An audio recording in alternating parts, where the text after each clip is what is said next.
दोस्तों, यह कहानी कर्मों के फल पर आधारित है। कहानी बड़ी ही ज्ञानवर्धक है, इसीलिए इस वीडियो को पूरा देखना और वीडियो के अंत तक हमारे साथ में बने रहना। इस कहानी का एक एक शब्द बहुत ही महत्वपूर्ण है, इसीलिए इस कहानी को बहुत ध्यान से सुनना और पूरा सुनना, क्योंकि कहानी सुनने में आपको बड़ा आनंद आने वाला है। दोस्तों, किसी गांव में एक रमेश नाम का किसान रहा करता था। उस किसान के 2 पुत्र थे। उसमें से एक का नाम अर्जुन और दूसरे बेटे का नाम भूपेंद्र था। खेतीबाड़ी करते हुए उनके जो दिन थे वह बड़े ही सुखपूर्वक व्यतीत हो रहे थे। सभी आराम चैन से रह रहे थे। एक दिन की बात है कि वह बूढ़ा किसान बहुत ज्यादा बीमार पड़ जाता है और उसने अपने दोनों बेटों को अपने पास बुलाया और उनसे कहा कि मेरे बच्चों, अब शायद मेरा अंतिम समय आ गया है। मैं चाहता हूं कि मेरे मरने के बाद तुम दोनों भाई आपस में बड़ी ही सहमति के साथ मिलजुल करके रहा करो और सुख शांति के साथ अपनी जिंदगी को गुजारो। मैंने बुरे वक्त के लिए कुछ असफियां इकट्ठा की थी, जिन्हें मैंने घर के पीछे में जो बरगद का पेड़ है उसी के नीचे जमीन में दबा रखा है। अब वह तुम्हारे काम आएंगे। लेकिन मेरे बच्चों, तुम मुझसे यह वादा करो कि तुम दोनों आवश्यकता पड़ने पर ही उसे बाहर निकालोगे। वह दोनों कहने लगे कि हम वादा करते हैं पिताजी, जैसा आप कहेंगे हम बिल्कुल वैसा करेंगे। धीरे धीरे समय व्यतीत होता गया। थोड़े समय के बाद ही उस बूढ़े किसान ने अपने प्राणों को त्याग दिया। छोटे भाई को अपने पिता के जाने का बहुत दुख हुआ। दोनों भाई ने उसके पिता का अंतिम संस्कार कर दिया गया, लेकिन बड़े भाई भूपेंद्र को अपने पिताजी के मरने का जरा भी दुख नहीं था। उसकी आंखों के सामने तो सिर्फ असफियां ही घूम रही थी। उस रात को भूपेंद्र को नींद नहीं आ रही थी। वह बार बार करवट बदल रहा था। आधी रात के बाद सुबह होने से पहले ही वह उठ करके बैठ गया। विचार करने लगा अपने मन में और सोचने लगा कि अर्जुन के उठने से पहले मुझे अपना काम पूरा कर लेना चाहिए, वरना फिर कभी ऐसा मौका दोबारा नहीं मिलेगा। यही सोच करके उसने जमीन खोदने का सामान उठाया और घर के पीछे उसी पेड़ के पास जाकर के पहुंच गए, जहां पर उसके पिताजी ने सोने को जमीन में गाड़ रखा था। कुछ ही क्षणों में उसने जमीन को खोद करके वहां से असरफिया को बाहर निकाल लिया।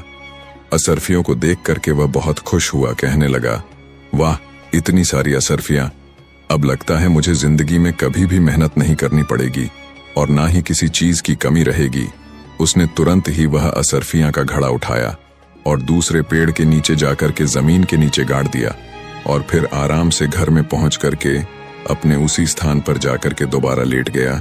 जब सुबह हुई तो छोटा भाई अर्जुन अपने बड़े भाई भूपेंद्र को जोर जोर से आवाज लगा करके उठा रहा था। कह रहा था, बड़े भैया, जल्दी उठो, गजब हो गया। हमारे घर के पीछे पेड़ के नीचे जमीन खुदी हुई पड़ी है भैया, वहां से सारी असरफियां भी गायब हैं। मुझे लगता है कि कोई चोर हमारी सारी असरफियां की चोरी करके भाग गया है। भूपेंद्र कहने लगा कि अरे क्या बोल रहे हो भाई, चलो मैं देखता हूं। जब दोनों भाई उस जगह पर पहुंचे तो सच में ही वह जमीन खुदी हुई पड़ी थी। छोटे भाई अर्जुन ने कहा कि अब क्या करें भैया, मेरे विचार से हमें पहले राजदरबार में जाकर के सूचना देनी चाहिए। भूपेंद्र कहने लगा, ठहरो अर्जुन, कहीं जाने की कोई जरूरत नहीं है। अर्जुन कहने लगा, लेकिन क्यों भैया? भूपेंद्र ने कहा, मैं अच्छी तरह से जानता हूं कि चोर कौन है जिसने जमीन में दबी हुई असरफियों को बाहर निकाला है। अर्जुन चौंक गया और पूछने लगा कि भैया, क्या आप जानते हो कि वह कौन है?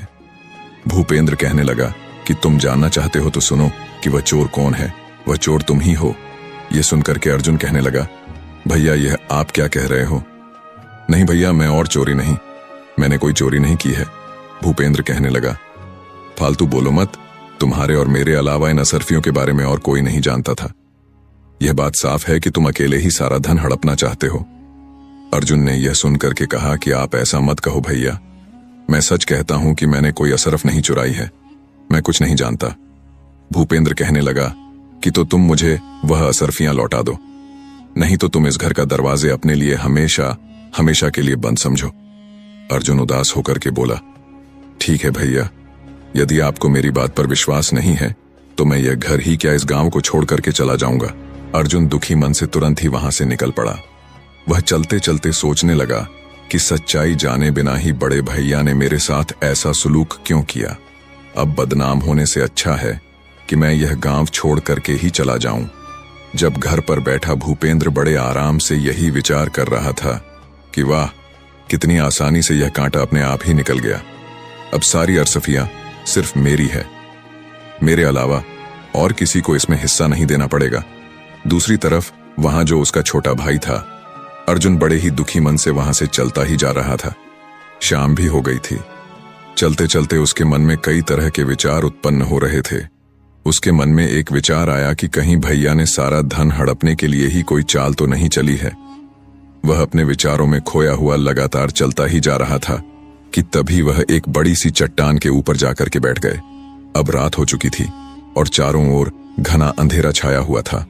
उलझन में पड़ा अर्जुन सारी बातें सोच ही रहा था कि तभी उसके कानों में कुछ आवाज आई, यह 4000 तुम्हारे और 4000 मेरे।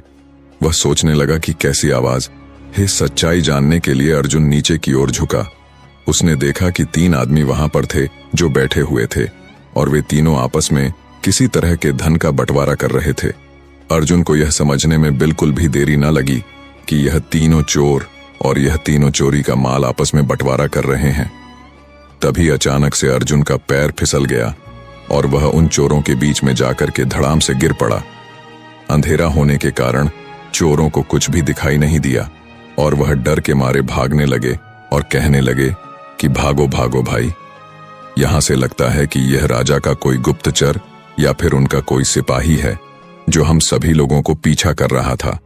भागो। चोर कहने लगा कि हाँ भाई, तुम ठीक कहते हो, चलो भागो यहां से। चोर अपना चोरी का माल जो भी चोरी करके लाए थे, डर के मारे वह सब छोड़ करके वहां से भाग गए।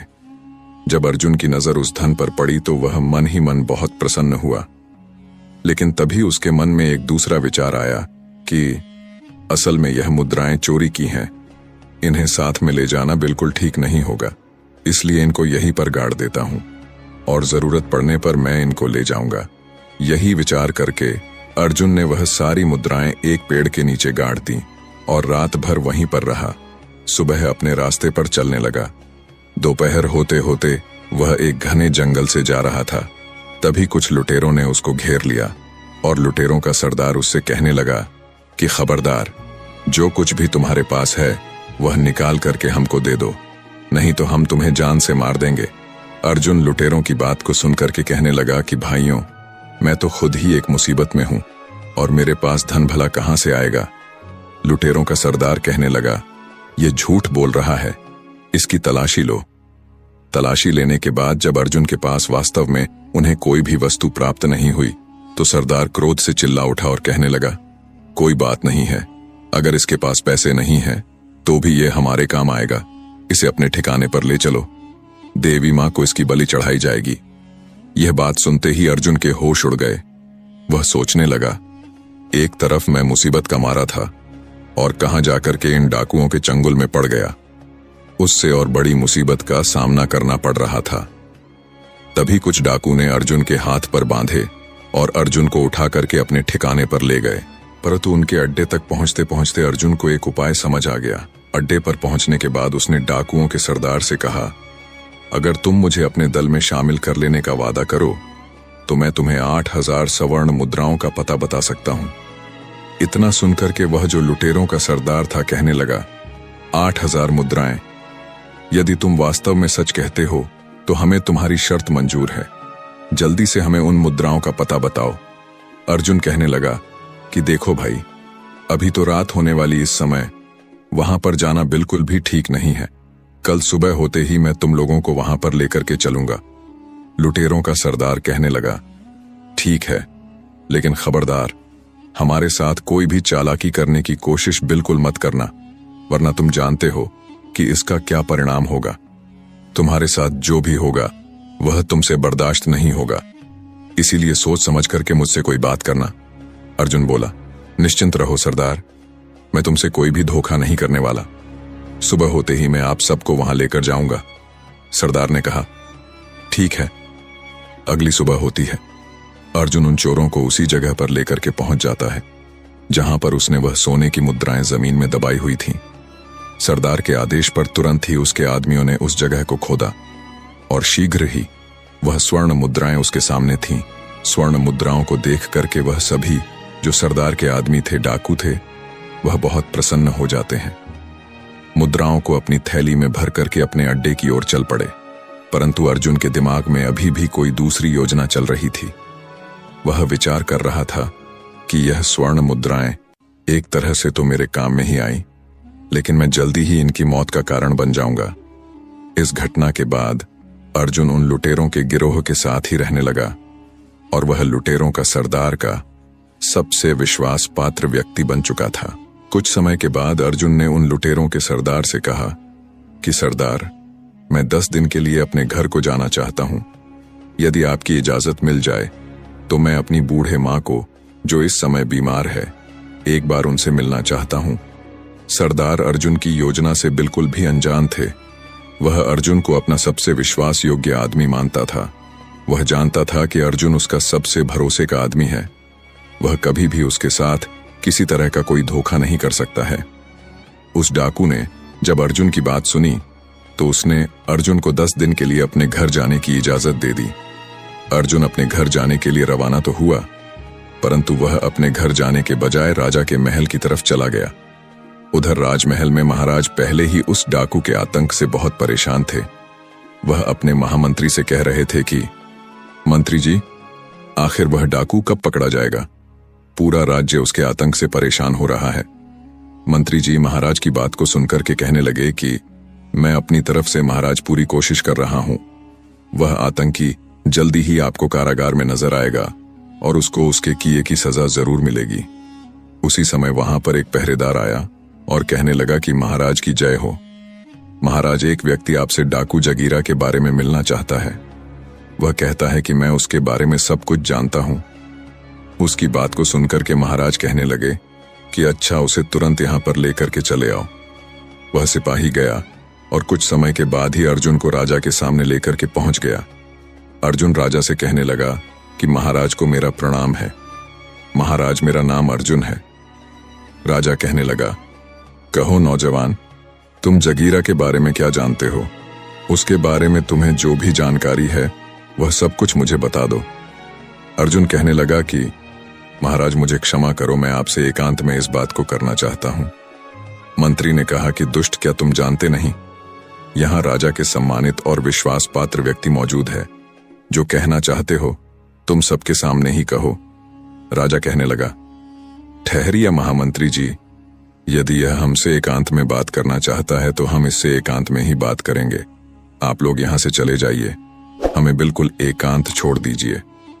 सब लोग बाहर गए और बाद में अर्जुन ने राजा को अकेले में पूरा किस्सा कह करके सुना दिया और आगे कहने लगा कि महाराज, इस तरह से मैं उस डाकू का विश्वसनीय आदमी बन चुका हूं। पूरी घटना के बारे में अर्जुन ने महाराज को बता दिया और अब मैंने उसे अपने जाल में फंसा लिया है। अर्जुन ने कहा, महाराज, अब बस उसे और उसके साथियों को पकड़ने के लिए मुझे आपकी सहायता की जरूरत है। उसकी बात को सुनकर के राजा कहने लगा, बहुत खूब नौजवान, तुम्हारी चतुराई और साहस से मैं बहुत प्रसन्न हूं। उन भयानक डाकुओं को पकड़ने के लिए जो भी सहयोग चाहिए वह मुझसे तुम बेझिझक हो करके कह सकते हो। मैं करने को तैयार हूं, कहो क्या करना होगा? अर्जुन कहने लगा कि महाराज, कल रात को आप कम से कम हमारे साथ में 300 सिपाहियों को मेरे साथ भेज दें। मैं उन सभी को उन डाकुओं के अड्डे पर ले जाऊंगा जहां पर वह सैनिक उन डाकुओं पर आक्रमण कर देंगे और उन डाकुओं को गिरफ्तार कर लिया जाएगा। राजा कहने लगा, बिल्कुल ठीक है नौजवान, तुम्हारी सलाह बिल्कुल उचित है, मैं इसे मानने के लिए तैयार हूं। तो तय रहा कि हम कल रात को हमारे सैनिकों को तुम्हारे साथ भेजेंगे, तब तक कि तुम यही राजमहल में हमारे शाही मेहमान बन करके रहो। उसके अगले दिन रात होते ही अर्जुन अपनी योजना के अनुसार सैनिकों को लेकर के डाकुओं के अड्डे पर पहुंच गया।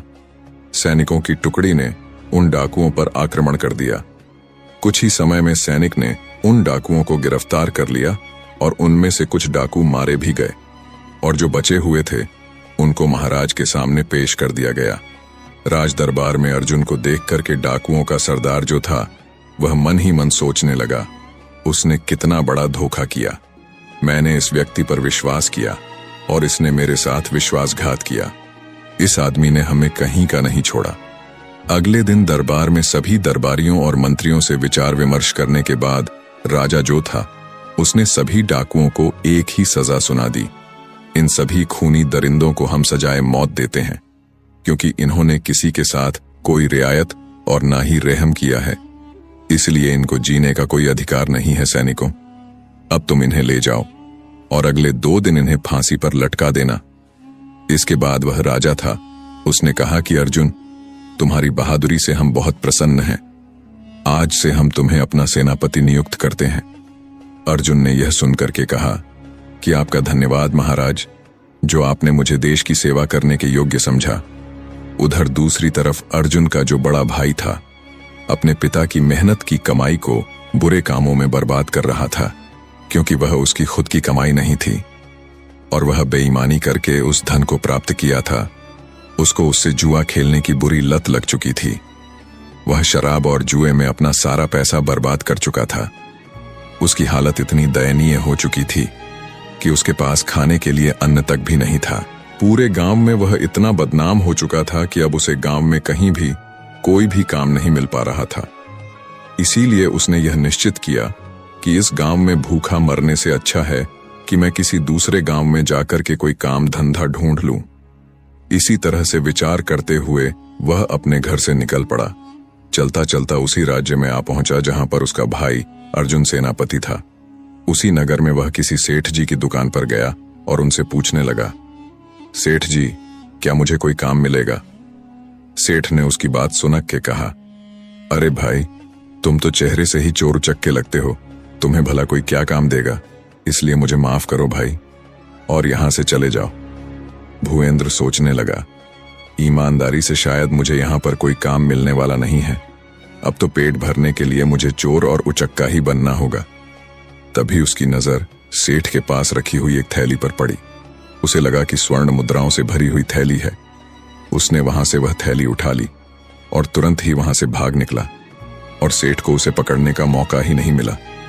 वो बस तो चोर चोर चिल्लाता ही रह गया और वह वहां से रफू चक्कर हो गया। बाजार के कुछ लोग उसके पीछे भागे, लेकिन भूपेंद्र को ढूंढ नहीं पाए और मायूस होकर कि वह लोग वापस अपनी जगह पर लौट आए। इधर सेनापति बन चुका अर्जुन अपना काम बड़ी ही ईमानदारी से कर रहा था। एक दिन की बात है, महाराज ने अर्जुन को बुलाया और कहा, अर्जुन, तुम एक बहुत ही बहादुर, बुद्धिमान और नेक आदमी हो। मैं चाहता हूं कि मेरी बेटी के साथ तुम विवाह कर लो। कहो, इस पर तुम क्या चाहते हो? यदि तुम्हारी इच्छा हो तो मैं चाहता हूं कि मैं अपनी बेटी का विवाह तुम्हारे साथ कर दूं। अर्जुन ने कहा कि महाराज, यदि आपकी यही इच्छा है तो मैं इनकार नहीं कर सकता। मुझे यह विवाह स्वीकार है। अर्जुन के इस फैसले से राजा बहुत खुश हुआ और कुछ ही दिनों में शुभ मुहूर्त को देख करके राजा की बेटी और अर्जुन का विवाह कर दिया गया। विवाह को अभी कुछ दिन ही व्यतीत हुए थे और महाराज ने अर्जुन को कहा कि बेटा अर्जुन, अब हम 70 साल के हो चुके हैं और इसलिए हम चाहते हैं कि अब राज्य की जो बागडोर है वह तुम संभाल लो। अर्जुन ने कहा, आपको जैसा उचित लगे महाराज। अगले ही दिन अर्जुन का राज्य तिलक कर दिया गया। महाराज तीर्थ यात्रा को निकल चुके थे। इस तरह से कुछ महीने व्यतीत होते हैं और उसके बाद जो सबसे बड़ी समस्या अर्जुन के सामने आई वह थी भूपेंद्र, जो चोर बन गया था, जो उसी का सगा भाई भूपेंद्र था और वह अब तक का नामी और खतरनाक चोर बन चुका था। सैनिकों ने काफी प्रयास किया लेकिन वह उसे पकड़ ना सके। चोर उसी जंगल में एक पुराने मंदिर में रहा करता था। एक रात वह बैठा सोच रहा था कि कोई ऐसी तरकीब लगाई जाए कि मुझे बार बार चोरी करने की जरूरत ना पड़े। एक बार में इतना माल उड़ा लिया जाए कि भविष्य में दोबारा चोरी नहीं करनी पड़े। अगर मैं एक बार राजा के खजाने पर हाथ साफ कर लूं तो मुझे दोबारा कभी भी भूख मरने की नौबत नहीं आएगी और ना ही कभी मुझे चोरी करने की कोई जरूरत पड़ेगी और फिर मैं किसी दूसरे देश में जाकर के अपनी आगे की जो जिंदगी है बड़े आराम से गुजार सकता हूं। अगली रात खजाने की चोरी करने के उद्देश्य से भूपेंद्र राजमहल में पीछे जा पहुंचा। हाथों में रस्सी लिए वह दीवार पर चढ़ने की सोच रहा था और दूसरी तरफ संयोग से उस चोर के बारे में विचार करते हुए सोच कर कि राजा को नींद नहीं आ रही थी। उस समय राजा महल की छत पर घूम रहे थे। जैसे ही भूपेंद्र रस्सी के सहारे छत के ऊपर चढ़ा, वहां पर मौजूद राजा अर्जुन ने उसे देख लिया। राजा अर्जुन ने अपनी तलवार निकाली और साथ ही अपने सिपाहियों को आवाज लगाई। कुछ ही पल में राजा के जितने सिपाही थे वह सभी वहां पर जाकर के पहुंच गए।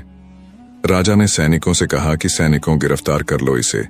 भूपेंद्र ने वहां से भागने की पूरी कोशिश की, लेकिन किसी तरह से भागने में असफल रहा और सैनिकों ने उसे पकड़ लिया। अर्जुन उसे देख करके कहने लगा, तुम तो मेरे भाई भूपेंद्र हो, लेकिन एक नामी चोर। मैं यह सपने में भी नहीं सोच सकता था कि मेरा भाई इतना बड़ा चोर निकलेगा। उसने आदेश दिया, सैनिकों ले जाओ, इसे कारागार में डाल दो। सुबह ही हम दरबार में जब बैठेंगे तब इसकी सुनवाई करेंगे कि इसके साथ हमें क्या करना है। राजा की आज्ञा पाते ही सैनिकों ने भूपेंद्र को कारागार में डाल दिया गया। अब वह मन ही मन अपने की पर पश्चाताप कर रहा था, रो रहा था और सोच रहा था कि मेरे ही बुरे कर्मों का फल आज मुझे मिल रहा है। मेरी बुरी नीयत ने मुझे आज पतन की इतनी गहराई में ढकेल दिया है जहां से निकलना मुश्किल है। जबकि अर्जुन, जिसे मैंने बेईमान बना करके धक्के मार करके अपने घर से निकाला था, आज अपनी ईमानदारी और नेकी की वजह से वह इस राज्य का राजा बन गया है और मैंने उसके साथ बेईमानी की तो मेरी दुर्गति हो गई और मैं जिसके पास सब कुछ था, एक चोर बनकर के आज उसी के सामने उसी के बंदी गृह में पड़ा हूं। इधर अर्जुन को नींद नहीं आ रही थी। वह सोच रहा था कि कल का दिन मेरी जिंदगी का सबसे कठिन दिन होगा। मुझे एक बहुत ही भयानक अग्नि परीक्षा से गुजरना होगा। क्या इस परीक्षा में मैं कामयाब हो पाऊंगा? मुझे भी समझ में नहीं आ रहा है। काश महाराज ने मुझे राजपाट ना सौंपा होता तो कितना खुश होता। अपने भाई को अपने ही हाथों से मुझे सजा नहीं देनी पड़ती। अगले दिन दरबार में चोर भूपेंद्र को पेश किया जाता है। महाराज ने उससे कहा कि भूपेंद्र, तुम्हारे ऊपर लगाए गए चोरी के सारे इल्जाम प्रमाणित हो चुके हैं। क्या तुम्हें अपनी सफाई में कुछ कहना है? भूपेंद्र ने कहा कि बस इतना ही कहना चाहता हूं महाराज कि मुझ जैसे नीच और शैतान आदमी को आप इतनी कठोर से कठोर सजा दे कि भविष्य में चाह करके भी कोई चोरी ना कर सके और किसी के साथ कोई बेईमानी ना कर सके। अर्जुन ने कहा, ठीक है, हम तुम्हें ऐसी ही सजा देंगे। सैनिकों, ले जाओ इस चोर को और इसका एक हाथ और एक पैर काट दिया जाए और इसके बाद इसे देश की सीमा से बाहर निकाल दिया जाए। अर्जुन का यह इंसाफ देख करके उसकी प्रजा और उसके मंत्री सब उसकी जय जयकार करने लगे। राजा की आज्ञा का पालन किया गया और चोर भूपेंद्र का एक हाथ और एक पैर काट करके उसे राज्य की सीमा से बाहर निकाल दिया गया। जब वह देश छोड़ करके जा रहा था तो तभी उसके सामने राजा अर्जुन पहुंच गए। अर्जुन को देख करके भूपेंद्र बोला, महाराज, आप कैसे यहां पर आ गए? काश आपने मेरा एक हाथ और एक पैर काटने के बजाय मुझे मौत की सजा दे दी होती तो बड़ा अच्छा होता। यदि आप ऐसा करते तो आपने मुझे तड़प तड़प कर मरने के लिए छोड़ दिया। मैं इस दुनिया में क्या करूंगा? अर्जुन ने कहा, उस समय तो मैं एक राजा था, परंतु अब मैं आपके सामने राजा अर्जुन नहीं बल्कि आपका छोटा भाई अर्जुन खड़ा है।